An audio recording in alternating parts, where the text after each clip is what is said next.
প্রিয় দর্শক, আসসালামু আলাইকুম। আমার কুকিং চ্যানেল বিডিতে আপনাদের সবাইকে স্বাগতম জানাচ্ছি। আজকে আমি তৈরি করব ব্রেড পাকোড়া। ব্রেড পাকোড়া আমরা সাধারণত ব্রেডের মধ্যে আলুর পুর বা চিজ দিয়ে বেসনে চুবিয়ে ব্রেড পাকোড়া করে থাকি। আজকে আমি একটু ভিন্নভাবে ব্রেড পাকোড়া বানিয়ে দেখাবো। আমার রেসিপিগুলো ভালো লাগলে আমার চ্যানেলটি সাবস্ক্রাইব করার অনুরোধ রইল। তাহলে চলুন দেখি ব্রেড পাকোড়া বানাতে আমার কি কি লাগছে। ব্রেড পাকোড়া করার জন্য এখানে আমি 4 পিস ব্রেড নিয়েছি। আমার আর যা যা লাগছে, টক দই নিয়েছি আধা কাপ, বেসন নিয়েছি 1/3 কাপ, ভাজা শুকনা মরিচ গুঁড়া নিয়েছি 1 চা চামচ, ভাজা জিরার গুঁড়া 1 চা চামচ, বেকিং পাউডার আধা চা চামচ। এখানে আমি 3টা কাঁচামরিচ কুচি করে কেটে নিয়েছি, ধনেপাতা কুচি নিয়েছি আধা কাপ, স্বাদ মতো লবণ। এখানে আমি নিয়েছি আচার গোশত মশলা 1 টেবিল চামচ। এই মশলা আপনারা সুপার শপ বা মুদির দোকানগুলোতে পেয়ে যাবেন। আর লাগবে পেঁয়াজ কুচি 1 কাপ। এখন একটা বাটিতে আমি ব্রেডগুলো ছিঁড়ে নিচ্ছি।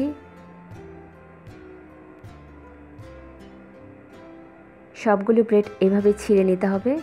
এখন দিয়ে দিচ্ছি পেঁয়াজ কুচি, মরিচ গুঁড়া, জিরার গুঁড়া দিয়ে দিচ্ছি, বেকিং পাউডার, স্বাদ মতো লবণ, আচার গোশত মশলা, কাঁচামরিচ, বেসন আর দিয়ে দিচ্ছি টক দই।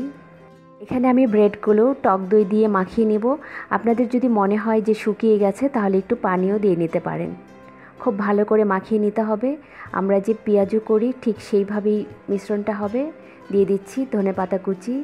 এখন আবার একটু ভালো করে মাখিয়ে নিচ্ছি। আর এই মিশ্রণটা করে কিন্তু রেখে দেওয়া যাবে না, সাথে সাথেই বানিয়ে ফেলতে হবে। এখন আমি ভাজতে চলে যাচ্ছি। পাকোড়াগুলো অবশ্যই ডুবো তেলে ভাজতে হবে। আমি চুলায় আগেই তেলটা গরম করে নিয়েছি। পরিমাণ মতো ব্রেডের মিশ্রণ নিয়ে পাকোড়াগুলো তৈরি করে নিতে হবে। খুব বেশি বড় না আবার ছোটও না।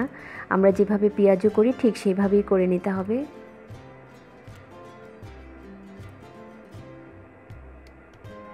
আর এই সময় চুলার আঁচটা মিডিয়ামে রাখতে হবে।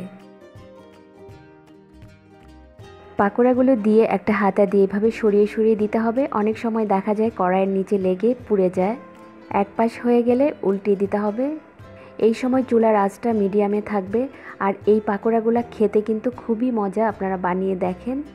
এখন এই পাশটা হওয়ার জন্য একটু অপেক্ষা করছি। পাকোড়াগুলো সুন্দর একটা কালার চলে এসছে।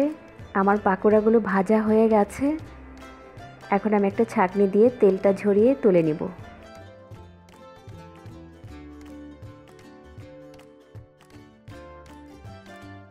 এইভাবে তেলটা ঝরিয়ে একটা টিস্যুর উপর তুলে নিচ্ছি। দেখেন কালারটা কত সুন্দর হয়েছে। এখন আমি বাকি পাকোড়াগুলো ভেজে নিচ্ছি।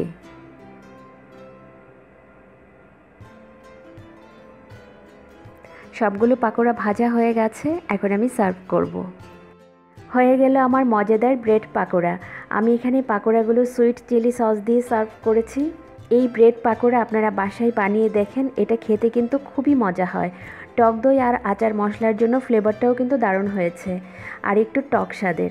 আশা করি আপনারা ট্রাই করবেন আর আমাকে জানাবেন কেমন হয়েছে। ভালো লাগলে লাইক ও শেয়ার করবেন।